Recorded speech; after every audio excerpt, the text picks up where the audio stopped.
हे दोस्तों, मैं चिराग एक और वीडियो के साथ। तो आज हम देख रहे हैं कैपिटल गेन का थर्ड वीडियो। अब देखिए, पिछली वीडियो के एंड में एक टॉपिक चल रहा था, transactions not regarded as transfer. ऐसे ट्रांजैक्शन जो ट्रांसफर का पार्ट नहीं बनते। इसके कुछ पॉइंट तो हो गए थे और बहुत सारे पॉइंट रह गए थे, जिसको आज की वीडियो में कवर कर लेंगे।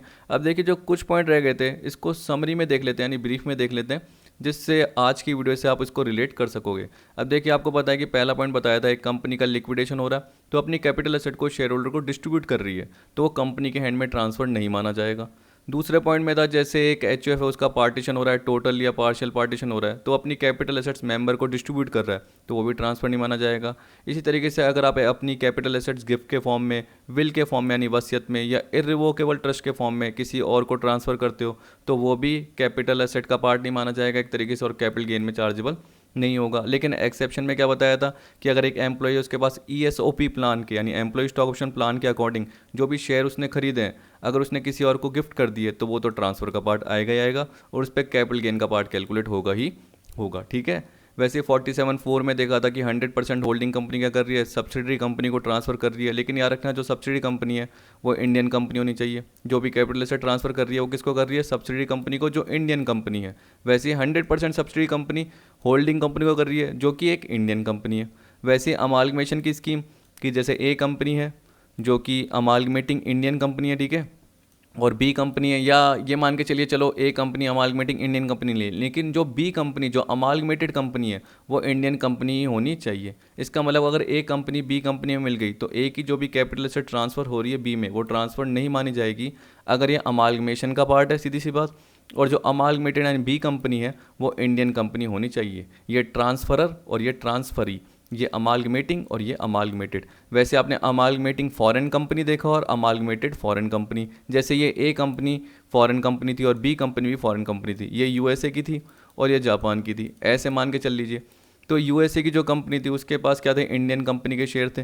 तो जैसे ही ए कंपनी बी में मिल गई, यानी जापान की कंपनी में मिल गई जो ये ए कंपनी, तो ए कंपनी के जो भी शेयर्स थे वो बी के कंट्रोल में आ गए, सीधी सी बात। लेकिन ट्रांसफ़र कब नहीं माना जाएगा कि ए के जो एटलीस्ट 25% शेयर होल्डर थे वो बी कंपनी के शेयर होल्डर बन जाए।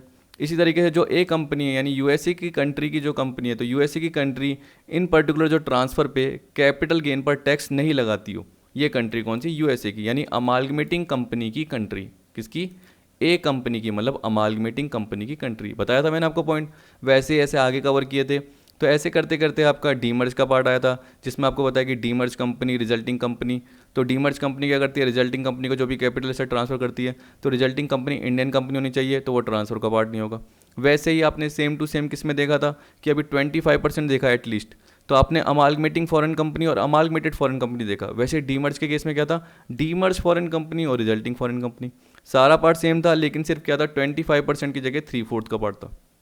25% की जगह क्या है, एटलीस्ट 3/4, मतलब एटलीस्ट 75% जो डीमर्ज फॉरेन कंपनी के शेयर होल्डर है वो रिजल्टिंग कंपनी के शेयर होल्डर बन जाने चाहिए। इस तरीके से आपने कवर किया।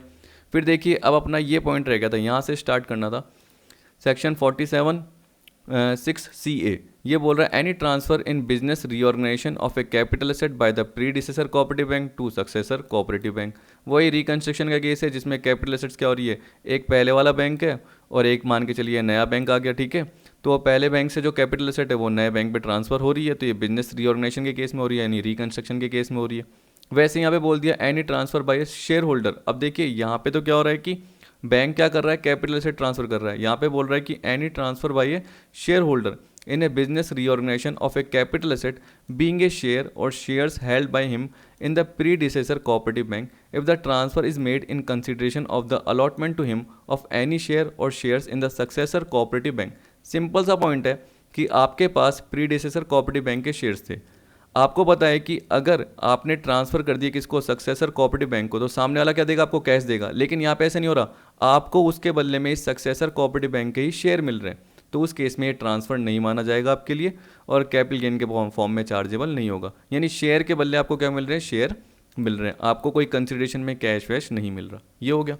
फिर देखिए बोल रहा है 47 का 6CC, ये सेम पॉइंट जो आपने कवर किया है, ये सेम टू सेम आपने यहाँ पे कवर किया है अमालगमेशन वाले पॉइंट में। मैं आपको बता देता हूँ, ये रहा। देखिए 6AB पूरा का पूरा पार्ट सेम है, एक बार वो पढ़ के देखना पिछली वीडियो का पार्ट, उसमें बस देखिए एटलीस्ट 25% था कि मिनिमम जो 25% शेयर होल्डर अमालगमेटिंग फॉरेन कंपनी के, यानी जैसे एक ए कंपनी है और बी कंपनी में मिल गई तो ए फॉरेन कंपनी है और बी भी फॉरेन कंपनी है। जैसे मैंने अभी एग्जांपल दिया था यूएसए का और जापान का, तो यूएसए के जो ए कंपनी है उसके 25% share holder at least minimum, maximum तो 100% भी हो सकते हैं, तो मिनिमम 25% शेयर होल्डर बी में चले जाने चाहिए, ये था। और ए जो कंपनी है उसकी कंट्री में जो भी ये ट्रांसफ़र हो रहा है, जो ये ट्रांसफ़र हो रहा है उस पर कैपिटल गेन पर टैक्स का पार्ट अट्रैक्ट नहीं हो रहा, अप्लाई नहीं हो रहा, ठीक है। अब देखिए 25% की जगह आपका 75% का पार्ट आ जाएगा। किसका? 25% की जगह 75% का पार्ट, ये रहा। देखिए सेम पॉइंट है, यहाँ पे 3/4 आ गया। The share holder holding not less than 3/4 in the value of the share of the demerge foreign company continue to remain share holder of the resulting foreign company. तभी मेरे को पढ़ाने की जरूरत ही नहीं है, अगर आपने वो पॉइंट देख लिया तो सेम टू सेम यही है, ठीक। फिर देखिए बोल रहा है 47(6)(d। अब देखिए इसमें भी तो यही है, एनी ट्रांसफर और issue of shares by the resulting company in a scheme of demerger to the share holders of demerged company if the transfer और issue is made in consideration of demerger of undertaking.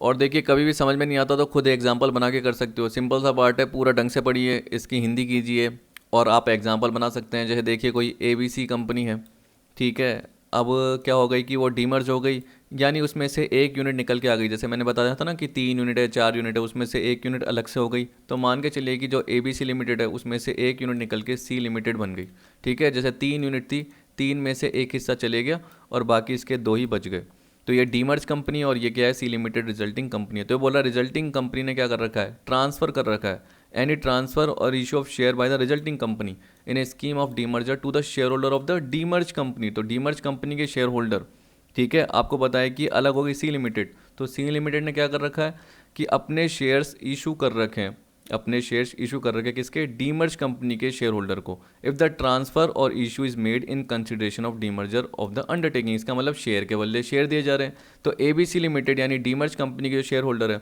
उनको C limited में क्या मिल रहे हैं? Share ही मिल रहे हैं। क्या मिल रहे हैं? शेयर ही मिल रहे हैं, सीधी सी बात। तो ये भी ट्रांसफ़र का केस नहीं है। फिर देखिए बोल रहा है any transfer by a share holder in the scheme of amalgamation of shares held by him in the amalgamating company. अब देखिए ये भी पॉइंट आपने पढ़ा था, लेकिन आपने जनरली वो क्या देखा था कि कैपिटल असेट बीइंग शेयर वो कौन कर रही है? अमालगमेटिंग कंपनी अमालगमेटेड कंपनी को कर रही है, अमालगमेटिंग फॉरेन कंपनी अमालगमेटेड फॉरेन कंपनी को कर रही है, ये जनरली आपने देखा, ठीक है। लेकिन कंडीशन एक्स्ट्रा भी थी, लेकिन यहाँ पे किसकी बात कर रहे हैं कि any transfer bye share holder in a scheme of amalgamation of shares held by him in the amalgamating company if transfer is made in consideration of the allotment to him of any share or shares in the amalgamated company except where the shareholder itself is the amalgamated company। इसका मतलब एक share holder जैसे मैं हूँ, तो मैंने किसी company के, जैसे मान के चलो कि वही मैंने A लिमिटेड नॉर्मल एग्जांपल लिया, A लिमिटेड B लिमिटेड में मिल रही है और मेरे पास A लिमिटेड के शेयर्स हैं, ठीक है। तो अमालगमेशन की स्कीम में मुझे किसके मिल रहे हैं? B लिमिटेड के शेयर मिल रहे हैं। मतलब ट्रांसफ़र होने पर मुझे कैश नहीं मिल रहा, मुझे क्या मिल रहा है? कहने का मतलब A लिमिटेड B लिमिटेड में मिल गई तो मुझे क्या है? कैश नहीं मिल रहा, मुझे इसके बदले में B लिमिटेड के शेयर मिल रहे हैं। Except where the share holder itself is the amalgamated company, इसका मतलब मैं अमालगमेटेड कंपनी नहीं होना चाहिए, मैं नॉर्मल एक पर्सन हूँ, मैं नॉर्मल एक शेयर होल्डर हूँ, मैं खुद एक अमालगमेटेड कंपनी नहीं होना चाहूँगा।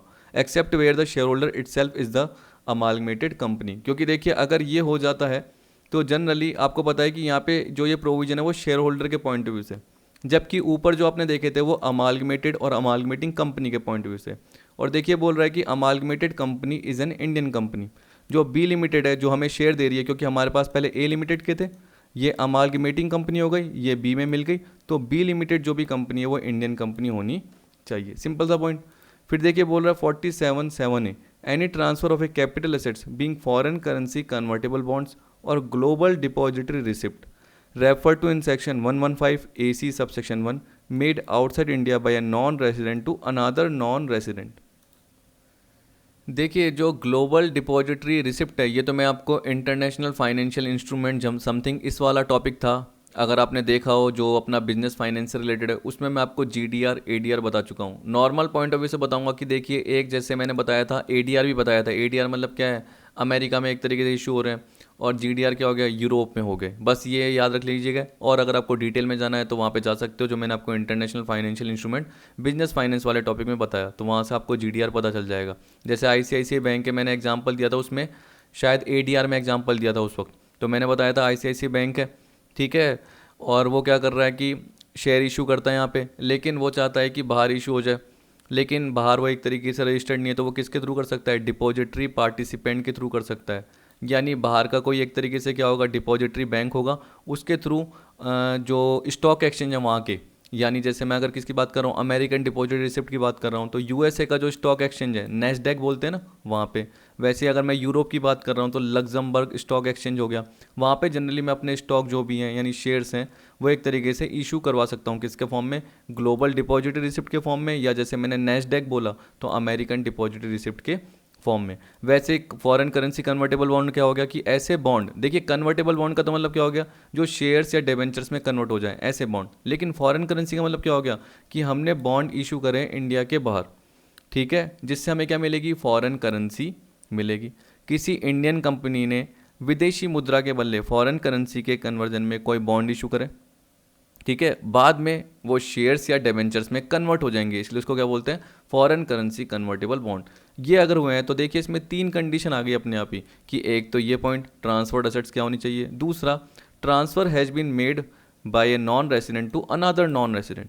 तो वहाँ पे देखना, जब भी देखिए हम इशू करते हैं तो हमारे पास तो फॉरेन करेंसी आ जाती है, जैसे हमने जीडीआर इशू करे तो आईसीआईसीआई बैंक के पास क्या आ गई, फॉरेन करेंसी आ गई, क्योंकि लोग खरीदेंगे तो वो कौन खरीदेंगे, वो यूरोप के सिटीजन खरीदेंगे, और वो आपस में क्या करेंगे, ट्रांसफ़र करेंगे एक दूसरे को, तो वो ट्रांसफ़र यहाँ के हिसाब से नहीं माना जाएगा। कह रहे हैं ना transfer has been made outside India, तो वो कहाँ ट्रांसफ़र करेंगे एक दूसरे को, यूरोप में।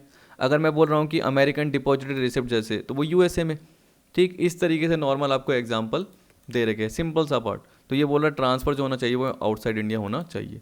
फिर 47 आपका 7 दे रखा है, any transfer made outside India of a capital asset being रूपी denominated bond of N Indian company issued outside India. अब देखिए यहाँ पे भी ये बोल रखा है कि जैसे अभी मैंने ग्लोबल डिपॉजिट रिसिप्ट बोला, वैसे बोल रहा है कि रूपी डिनोमिनेटेड बॉन्ड जो कि इंडियन कंपनी का है वो कहाँ इशू है, आउटसाइड इंडिया इशू है, by a non resident to another non resident. इसमें भी तो यही आ गया कि नॉन रेसिडेंट से अनादर नॉन रेसिडेंट को ट्रांसफ़र हो रहा है, तो इंडिया में ट्रांसफ़र नहीं माना जा रहा, यानी कैपिटल गेन के लिए ट्रांसफ़र नहीं माना जा रहा।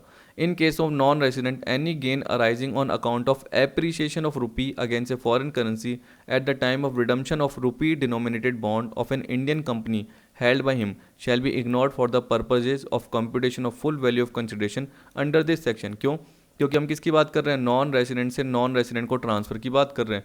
तो उस केस में बोल रहा है कि अगर करेंसी फॉरेन करेंसी की वैल्यू में एप्रिसिएशन भी हो गया, जिसके थ्रू क्या हो गया, और वो भी कब हुआ याद रखना, कि जब इन बॉन्ड का रिडम्पशन होने वाला था, इंडियन कंपनी का जब रिडम्पशन हो रहा था तो एप्रिसिएशन हो गया, जिसके थ्रू गेन हुआ, तो वो गेन भी एक तरीके से बोला shall be ignored for the purpose of computation of full value of consideration under section. अब देखिए इस सेक्शन के अकॉर्डिंग जो सेल वैल्यू वो नहीं मानी जाएगी, मतलब कैपिटल गेन का पार्ट माना ही नहीं जा रहा। तो ऊपर की तरह ही है, जैसे आपने बॉन्ड देखा, जीडीआर देखा, वैसे आप क्या बोल सकते हो, रूपी डिनोमिनेटेड बॉन्ड इंडियन कंपनी के हैं जो ट्रांसफ़र कहाँ किए गए, इंडिया के बाहर, किसके द्वारा, एक नॉन रेसिडेंट द्वारा दूसरे नॉन रेसिडेंट को, ऐसे। अब देखिए नया अमेंडेड प्रोविजन है, ये 47 जो हमने 7A देखा उसी का एक तरीके से 7A B दे रखा है। Any transfer of a capital asset being bond or global depository receipt refer to in section 115 AC11। देखिए सॉरी सेक्शन सब सेक्शन 1, ये बॉन्ड क्या है, वही फॉरेन करेंसी कन्वर्टेबल बॉन्ड, ये वही जीडीआर, ये देखिए वही रूपी denominated bond of N Indian company जो अभी हमने देखा, और डेरिवेटिव और अदर नोटिफाइड सिक्योरिटी। अब कैसे किए गए बोल रहा है transfer, made by a non resident on a recognized stock exchange located in any international financial services center provided the consideration for such transaction is paid or payable in foreign currency. इसका मतलब क्या हो गया, जैसे ही capital asset का transfer किया गया है नॉन रेसिडेंट द्वारा किसी रिकॉग्नाइज्ड स्टॉक एक्सचेंज में जो कि इंटरनेशनल फाइनेंशियल सर्विस सेंटर में एस्टेब्लिश है, ठीक है, तो जो भी कंसिडरेशन है वो होना चाहिए फॉरेन करेंसी में, तो उस केस में ये ट्रांसफ़र नहीं माना जाएगा कैपिटल गेन के पॉइंट ऑफ व्यू से।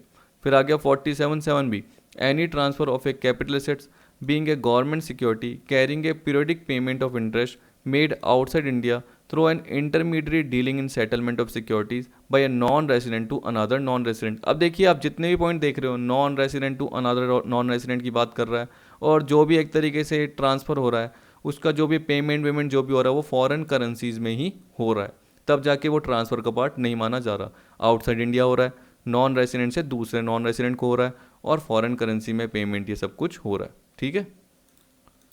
अब देखिए अगले पॉइंट में क्या बोल रहा है, ये बोल रहा है 47(7)(c), any transfer of sovereign gold bond issued by RBI, reserve bank of India द्वारा जो भी सॉवरेन गोल्ड बॉन्ड इशू कर रहे हैं, कोई गोल्ड बॉन्ड है जिसका नाम, देखिए सॉवरेन का तो मतलब क्या होता है हिंदी में, संप्रभुता। एक तरीके से हम बोलते हैं ना हमारे इंडिया की संप्रभुता खतरे में है, तो हम क्या बोलते हैं, सॉवरेन। सॉवरेन मतलब क्या हो गया, देखिए नाम दे दिया। तो आरबीआई ने जो भी सॉवरेन गोल्ड बॉन्ड इशू करे, किसके under, sovereign gold bond scheme 2015 के according, by way of redemption by an SSC being an individual.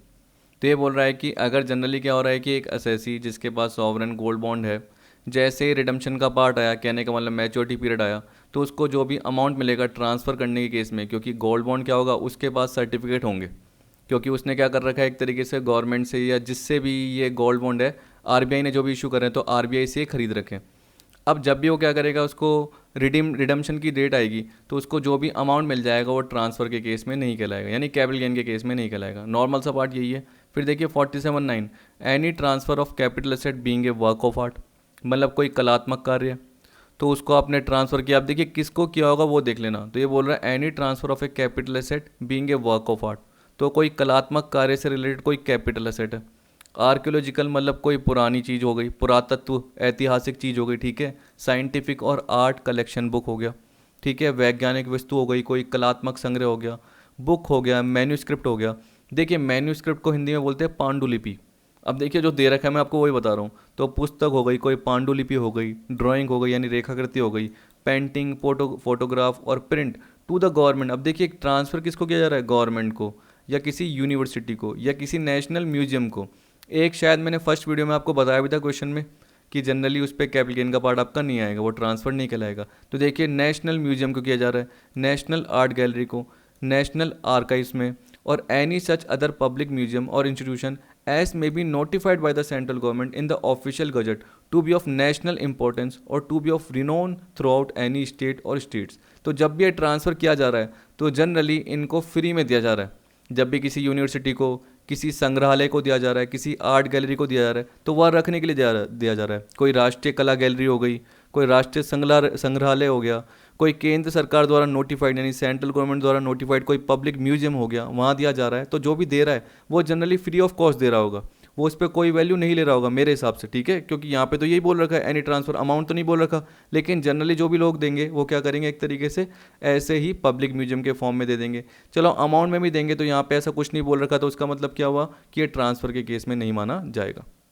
फिर देखिए बोल रहा है any transfer bye way of conversion of bonds और डेबेंचर स्टॉक और deposit certificate in any form of company into shares और debenture of that company. तो ये बॉन्ड, डेबेंचर स्टॉक, देखिए बोल रहा है डिपॉजिट सर्टिफिकेट, जो भी बोल रहा है अगर वो शेयर्स में या डेबेंचर्स में कन्वर्ट हो रहे हैं। वैसे देखिए क्या बोल रहा है, any transfer by way of conversion of bond refer to in section 115AC11A। तो आपको पता है कि कौन से बॉन्ड्स हैं, एक तो फॉरेन करेंसी कन्वर्टेबल बॉन्ड है और एक ग्लोबल डिपॉजिटरी रिसिप्ट की बात कर रहा है। तो ये बोल रहा है कि जैसे ही वो पर्टिकुलर शेयर्स या डेबेंचर में कन्वर्ट हो जाते हैं तो वो भी ट्रांसफ़र का केस नहीं माने जाते हैं। फिर देखिए आपको बोल रहा है, साइड में सेक्शन देख लेना वैसे तो देखिए इंपॉर्टेंट पॉइंट देखिए, सेक्शन इतने ज़्यादा नहीं है क्योंकि एग्जाम में आपके आएंगे नहीं, लिस्ट 1 लिस्ट 2 की तरह नहीं आएंगे, लेकिन क्या पता इनमें से कोई भी पॉइंट पूछ ले, इसलिए मैं आपको बता रहा हूँ। Any transfer by way of conversion of preference share of company into equity share of that company. तो ये बोल रहा है कि प्रेफरेंस शेयर किसी कंपनी के इक्विटी शेयर में कन्वर्ट हो रहे हैं तो वही जनरली वो भी पार्ट ट्रांसफ़र में नहीं आएगा। फिर 47(12) वाला पार्ट है, इसमें क्या बोल रहा है, तो देखिए इसमें बोल रहा है any transfer of a land of A sick industrial company. ऐसी इंडस्ट्रियल कंपनी जो सिक है, मैंने क्या बताया जनरली उस पर आपको पता है कि सिक इंडस्ट्रियल कंपनी क्या होती है, जो लॉसेस कई सालों से इंकर कर रही है, जिसको गवर्नमेंट एक तरीके से क्या करती है, रिहेबिलिट का काम करती है, नहीं हो पाता तो एक तरीके से उसको डिसॉल्व कर देती है, लिक्विडेट कर देती है। तो यहाँ पे बोल रहा है any transfer of a land of A sick industrial company made under A scheme prepared and sanction under section 18 of Sick Industrial Companies Act 1985 where such sick industrial company is being managed by its workers cooperative. Such transfer must have been made during the period commencing from the previous year in which the said company has become a sick industrial company. अब देखिए क्या बोल रहा है कि ये transfer कब क्या होगा, जिस साल बोला गया है कि ये कंपनी सिक हो गई है, ये इंडस्ट्रियल कंपनी क्या हो गई है, सिक हो गई है, मतलब लॉसेस बहुत सारे इंकर कर रही है। और ये बोल रहा है कि ये ट्रांसफ़र कब तक माना जाएगा, and ending with the previous year during which the entire net worth. अब देखना नेटवर्थ क्या हो जाएगा, पॉजिटिव हो जाएगा या लॉसेस को कवर कर लेगा। तो बोल रहा है which the entire net worth of such company become equal to और एक्सीड द एक्यूमुलेटेड लॉसेस। तब तक इसको ट्रांसफ़र के फॉर्म में नहीं माना जाएगा, क्योंकि देखिए तब तक इंडस्ट्रियल कंपनी क्या थी, सिक थी। जैसे ही अमाउंट क्या हो गया, देखिए बोल रहा है which the entire net worth of such company, जो भी ये इंडस्ट्रियल कंपनी जिसको सिक बोला जा रहा है उसकी जो भी नेट वर्थ है, अगर वो एक्यूमुलेटेड लॉसेस के इक्वल या उसके ज़्यादा नहीं हो जाती तब तक उसको ट्रांसफ़र नहीं माना जाएगा, क्योंकि ट्रांसफ़र किया जा रहा है लैंड का। लेकिन मैंने क्या बताया कि जो भी हम सेक्शन पढ़ रहे हैं उसमें क्या बोल रहे हैं कि कैपिटल गेन के लिए उसको ट्रांसफ़र नहीं माना जाएगा। अब इसको कब तक नहीं माना जाएगा, जब तक कि ये रिवाइव नहीं हो जाती, तब तक जब तक कि इसके लॉसेस ख़त्म नहीं हो जाते। तो ये बोल रहा है कि जब तक ये लॉसेस इक्वल नहीं आ रहे, या एक तरीके से जो नेटवर्थ है वो क्या हो रही है, एक्सीड नहीं हो जाती। तो नेटवर्थ या तो इक्वल नहीं आ रही या एक्सीड नहीं हो जाती, तो तब तक उसको ट्रांसफ़र नहीं माना जाएगा। लेकिन जैसे ही क्या हो जाती है, एक तरीके से नेटवर्थ अच्छी हो जाती है, उसके बाद तो इंडस्ट्रियल कंपनी सिक नहीं रही, उसके बाद जब भी वो ट्रांसफ़र करेगी तो वो कैपिटल गेन का पार्ट ही माना जाएगा। ठीक है, फिर देखिए बोल रहा 4713। अब देखिए ये सारे आपके सक्सेशन से रिलेटेड पार्ट है, तो आपने पहले भी कहीं ना कहीं वीडियो में कवर किए थे, जब आपने जैसे पीजीबीपी के पार्ट देखे होंगे, और मैंने आपको बताया था कि मैं आपको बाद में सिखाऊंगा। तो आपको देखिए यही पॉइंट दे रखा है कि ये ट्रांसफ़र के केस में नहीं माने जाएंगे। Any transfer of a capital asset by a firm to company as a result of succession of the firm by way of company by a company in the business carried on by the firm subject to following condition. अब देखिए यहाँ क्या बोल रहा है, देखिए इसमें बोल रहा है कि एक फर्म का कंपनी में सक्सेशन हुआ, तो जैसी एक फर्म कंपनी में कन्वर्ट हुई तो फर्म की जो भी कैपिटल एसेट है वो ट्रांसफ़र की गई किसमें, कंपनी में, सब्जेक्ट टू फॉलोइंग कंडीशन, तब जाके वो ट्रांसफ़र नहीं मानी जाएगी। तो सबसे पहली कंडीशन क्या बोल रहा है कि सक्सेशन से पहले की जो भी फर्म की एसेट और लाइबिलिटी है वो कंपनी की, सक्सेशन के बाद क्या बन जाएगी, कंपनी की एसेट और लाइबिलिटी बन जाएगी। दूसरा, all the partner form immediately before the succession become the shareholders of the company in same proportion in which their capital account stood in the books of the firm on the date of succession। ये बोल रहा है जब भी succession हुआ, यानी जब भी फर्म कंपनी में कन्वर्ट हुई, उस डेट पर फर्म की बुक्स ऑफ अकाउंट में जो कैपिटल अकाउंट उनका दे रखा था उस प्रपोर्शन में ही जो भी जितने भी पार्टनर्स थे वो कंपनी के क्या बन गए, शेयर होल्डर बन गए। तीसरा, the partner of the firm do not receive any consideration और बेनिफिट डायरेक्टली और इनडायरेक्टली इन एनी फॉर्म और manner other than bye way of allotment of shares in the company. इसका मतलब जो फर्म के पार्टनर है, जो कंपनी में शेयर होल्डर के फॉर्म में आ रहे हैं, उनको जो भी कंसिडरेशन या बेनिफिट दिया जा रहा है वो शेयर्स के अलॉटमेंट के फॉर्म में दिया जा रहा है, उनको कोई अलग से डायरेक्टली या इनडायरेक्टली बेनिफिट नहीं दिया जा रहा। मतलब एक तरीके से उनको शेयर का हिस्सा यानी मेंबर के फॉर्म में ही दिया जा रहा है। The aggregate of the shareholding in the company of the partner of the firm is not less than 50% of total voting power in the company and their shareholding continues to be such for a period of 5 years from the date of succession। ये lock in period आ गया। अब देखिए क्या बोल रहा है कि जो टोटल वोटिंग पावर है उसका 50% से कम नहीं हिस्सा होना चाहिए शेयर होल्डिंग का। ठीक है, और वो भी याद रखना क्या बोल रहा है, अगले 5 सालों तक, सक्सेशन जब भी हुआ फर्म कंपनी में कन्वर्ट हुई उसके अगले 5 सालों तक ये टोटल वोटिंग पावर का 50% तक रहना चाहिए मिनिमम। अब देखिए यहाँ पे रखना 50% से कम नहीं होना चाहिए। तो मैं आपको हिंदी में बता देता हूँ, जो हिंदी मीडियम के साझेदारों का हिस्सा अगले 5 वर्षों तक, इसको शॉर्ट में बता रहा हूँ, साझेदारों का हिस्सा अगले 5 वर्षों तक कंपनी के कुल मताधिकार टोटल वोटिंग पावर के 50% से कम नहीं होना चाहिए। साझेदारों का हिस्सा अगले 5 वर्षों तक कंपनी के कुल वोटिंग राइट्स का, वोटिंग पावर का 50% से कम नहीं होना चाहिए। अब टैक्स पॉइंट में यही दे रखा है कि ट्रांसफ़र जो होना चाहिए किसकी वजह से होना चाहिए, सक्सेशन की वजह से होना चाहिए। जितनी भी एसेट लाइबिलिटी है वो ट्रांसफ़र हो जानी चाहिए। जितने भी पार्टनर है वो कंपनी के शेयर होल्डर बन जाने चाहिए। किसके रेशो में, कैपिटल रेशो में, जब भी सक्सेशन की डेट पे हो। होल कंसिडरेशन जो भी होगा वो कंपनी के शेयर के फॉर्म में दिया जाएगा, मतलब शेयर अलॉट किए जाएंगे और कोई कंसिडरेशन पार्टनर्स को नहीं मिलेगा जो कि शेयर होल्डर बन गए। Partners must hold at least 50% of total voting power of the company. Lock in period जो इन शेयर्स का है, जो बोल रहा है कि एटलीस्ट 50% होना चाहिए, वो 5 सालों तक का रहना चाहिए। यही देखा आपने पार्ट, तो ये नॉर्मल पार्ट। ठीक, अब देखिए इसके अलावा ये भी बोल रहा है any transfer of a capital asset to a company in the course of demutualisation or corporatisation of a recognised stock exchange in India as a result of which an AOP or BOI is succeeded by such company. इसका मतलब देखिए ये बोल रहा है कि जब भी डीम्यूचुअलाइजेशन प्रोसेस हुआ या कॉर्पोरेटाइजेशन का प्रोसेस हुआ रिकॉग्नाइज्ड स्टॉक एक्सचेंज का, तो उसमें बोल रहा है कि जो भी एसोसिएशन ऑफ पर्सन था या बीओआई था वो किस में कन्वर्ट हो गया, वो कंपनी में सक्सीड हो गया एक तरीके से। तो ये ख़त्म और इसकी जगह कंपनी आ गई। तो इसकी जो भी एसेट्स थी, कैपिटल एसेट, वो ट्रांसफ़र हुई किसके पास, कंपनी के पास। तो बोल रहा है सब्जेक्ट टू फॉलोइंग कंडीशन। अब वही जो पहली कंडीशन आपने देखा कि फर्म से कंपनी में हुई थी ना, कि जो भी फर्म की सारी एसेट लाइबिलिटी थी वो कंपनी में चले गई, तो वैसे ही एओपी और बीओआई की जो भी एसेट लाइबिलिटी थी वो किस में चले गई, कंपनी में चले गई। ठीक है, दूसरा, the demutualisation or corporatisation of a recognised stock exchange in India is carried out in accordance with a scheme for demutualisation or corporatisation which is approved by the SEBI. तो मतलब जो भी आपने डीम्यूचुअलाइजेशन या कॉर्पोरेटाइजेशन का पार्ट किया है वो सेबी की गाइडलाइंस के अकॉर्डिंग या सेबी ने जो भी नियम बना रखे रूल्स उसके अकॉर्डिंग ही किया। ठीक है, अब देखिए बोल रहा है 47 का 13A, any transfer of a membership right of recognised stock exchange in India for acquisitions of share and trading or clearing right in that recognised stock exchange in accordance with a scheme for demutualisation or corporatisation which is approved by SEBI.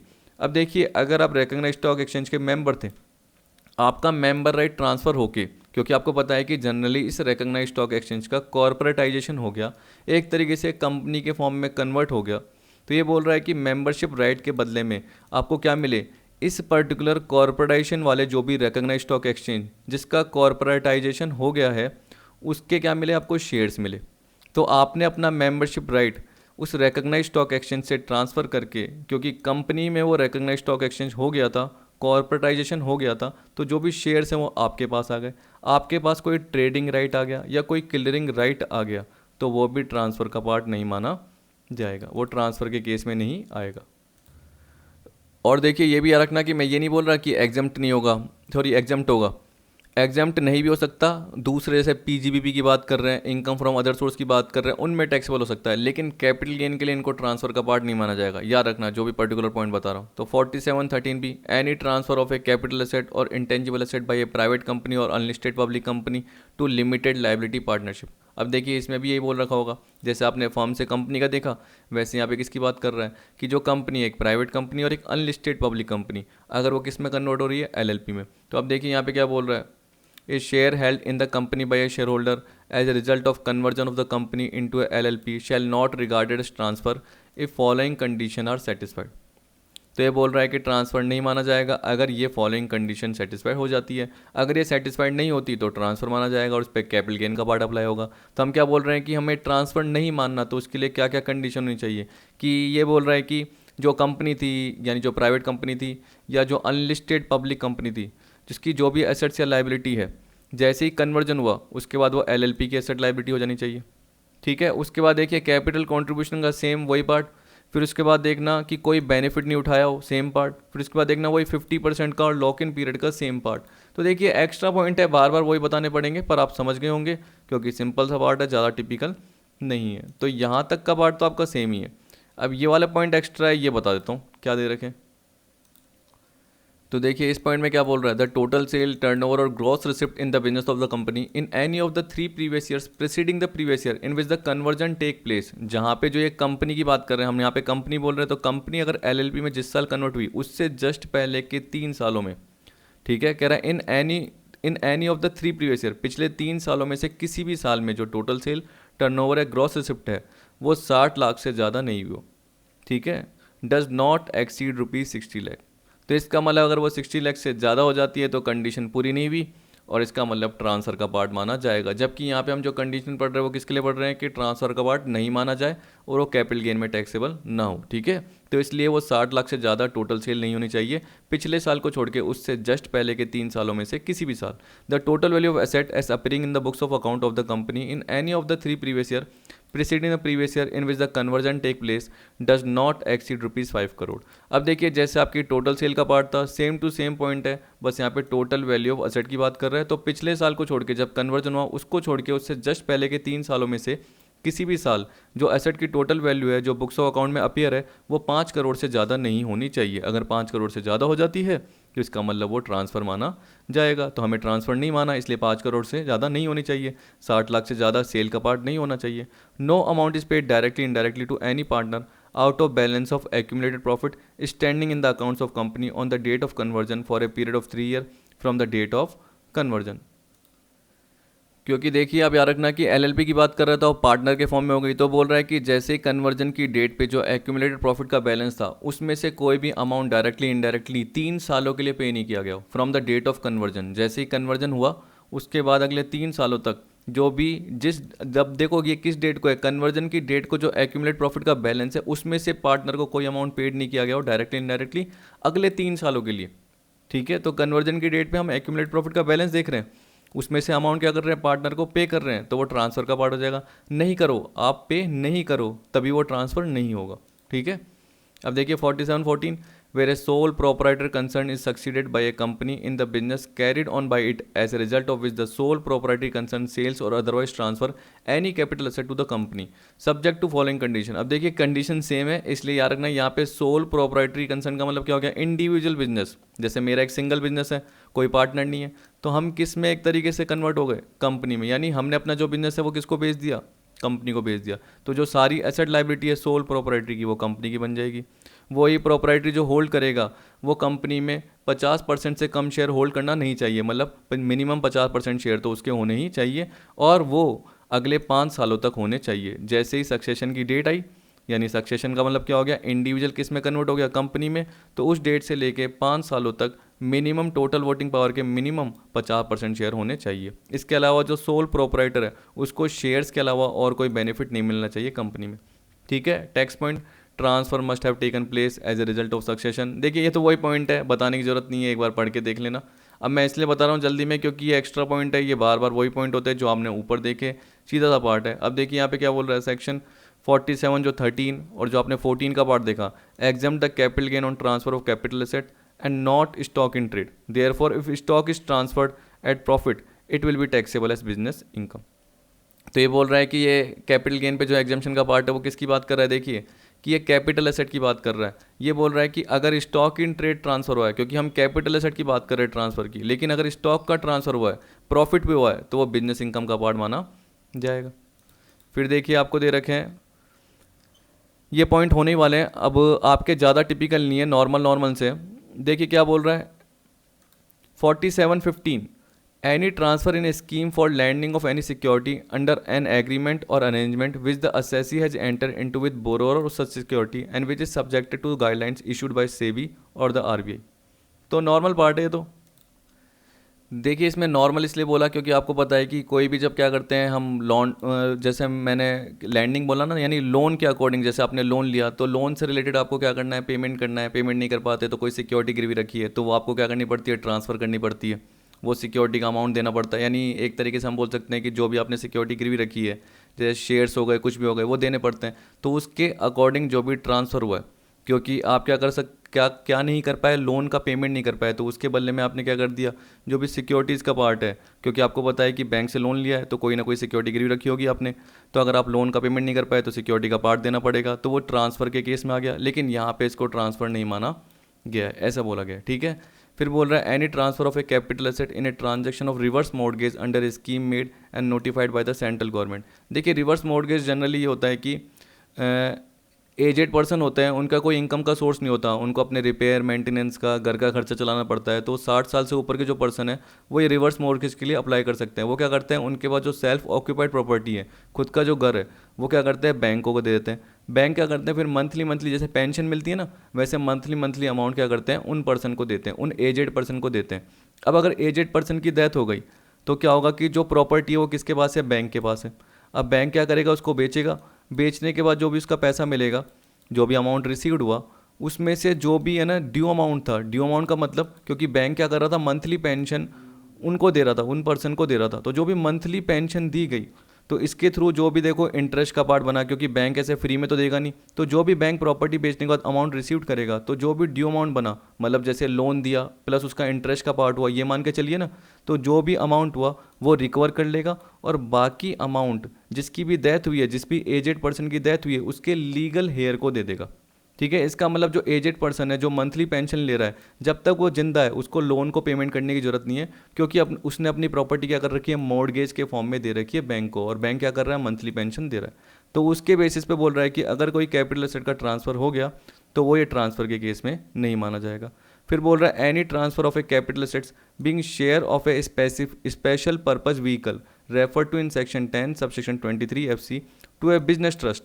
अब देखिए special purpose vehicle क्या होता है, ऐसे बोल सकते हैं कि ऐसी इंडियन कंपनी जिसमें जो ये बिजनेस ट्रस्ट है ना, वो अपने कंट्रोलिंग इंटरेस्ट खरीद के बैठी है, तो स्पेशल पर्पज व्हीकल का मतलब वो इंडियन कंपनी है। तो देखिए यहाँ पे बोल रहा है कि any transfer of capital asset being share of a special purpose vehicle to a business trust. अब सोचिए कि बिजनेस ट्रस्ट ही उस स्पेशल पर्पज व्हीकल के, यानी इंडियन कंपनी के कंट्रोलिंग इंटरेस्ट, मतलब शेयर्स खरीद के बैठी है। ये मान के चलिए, मान लीजिए कि 50% या उस 50% से ज़्यादा के, एक तरीके जैसे बोलते हैं ना 51% है, तो हम बोल सकते हैं कि जो भी कंट्रोलिंग का राइट है वो किसके पास होगा, बिजनेस ट्रस्ट के पास होगा।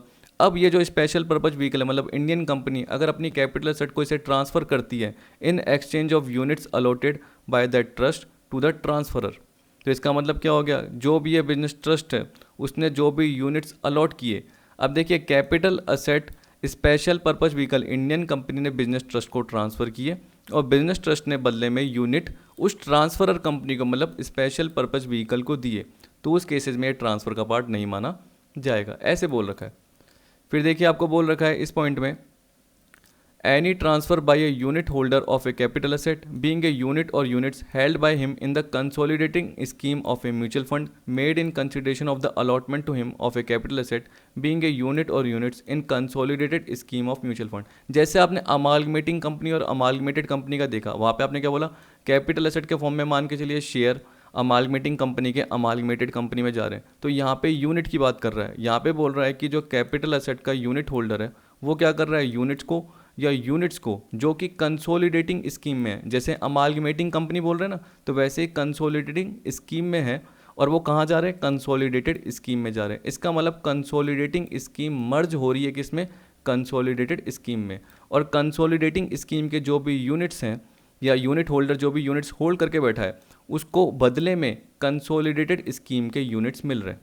क्या मिल रहा है, बदले में कंसोलिडेटेड स्कीम के यूनिट्स मिल रहे हैं। जैसे मैंने क्या बताया था कि ए एक अमालगमेटिंग कंपनी है, बी कंपनी में मिल रही है, तो ए कंपनी के जो भी कैपिटल एसेट है वो बी कंपनी में जा रही है। अब ये बोल रहा है कि ए कंपनी के जो भी शेयर होल्डर है उसको बी कंपनी के शेयर मिल रहे होंगे। वैसे ही बोल रहा है कि कंसोलिडेटिंग कंपनी के जो भी यूनिट होल्डर है जिनके पास यूनिट्स है, वो यूनिट्स किसके पास जा रही है, कंसोलिडेटेड के पास जा रही है। और कंसोलिडेटेड जो कंपनी है या कंसोलिडेटेड जो भी म्यूचुअल फंड है वो क्या कर रहा है, उस कंसोलिडेटिंग कंपनी के जो भी यूनिट होल्डर है उनको अपनी यूनिट्स दे रहा है। ठीक है, तो ये नॉर्मल सा पार्ट है।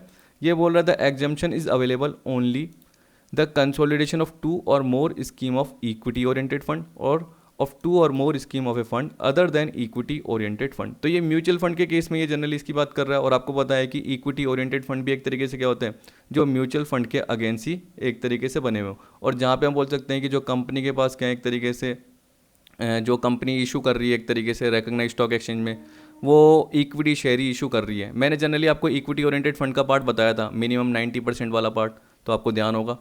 अब देखिए कंसोलिडेटेड स्कीम में क्या बोल रहा है, it means the scheme with which the consolidating scheme merges or which is form as a result of such merger.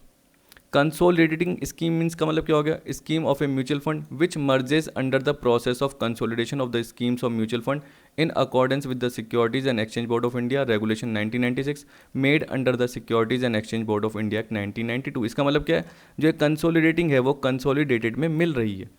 ठीक है, अब देखिए यहाँ पे ये बोला था, फिर बोल रहा है in case of capital assets being a unit or units which becomes the property of the assessee in consideration of transfer refer to in this clause period of holding shall include the period for which the unit or units in the consolidating scheme of the mutual fund were held by the assessee। देखिए सीधी सी बात है, consolidating जो भी mutual fund की scheme में जो assessee है, आपको बताइए बोल रहा है कि कंसोलिडेटिंग की बात कर रहा हूँ मैं। देखिए याद रखना, मैंने क्या बताया, कंसोलिडेटिंग कंपनी के जो यूनिट है वो कंसोलिडेटेड में चले गए, ये बात कर रहा है। और कंसोलिडेट अपने यूनिट्स किसको दे रहा है, इनके यूनिट होल्डर को दे रहा है। तो कंसोलिडेटिंग ने मान के चलिए कि 2 साल तक होल्ड किए, उसके बाद क्या कर दिया, कंसोलिडेटेड में वो मिल गई।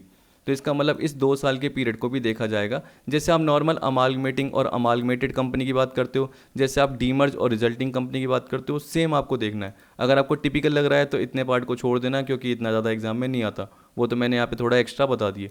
अब देखिए पॉइंट में क्या बोल रहा है, any transfer by a unit holder of capital asset being a unit or units held by him in the consolidating plan of a mutual fund scheme made in consideration of the allotment to him of a capital asset being a unit or units in the consolidate plan of that scheme of mutual fund.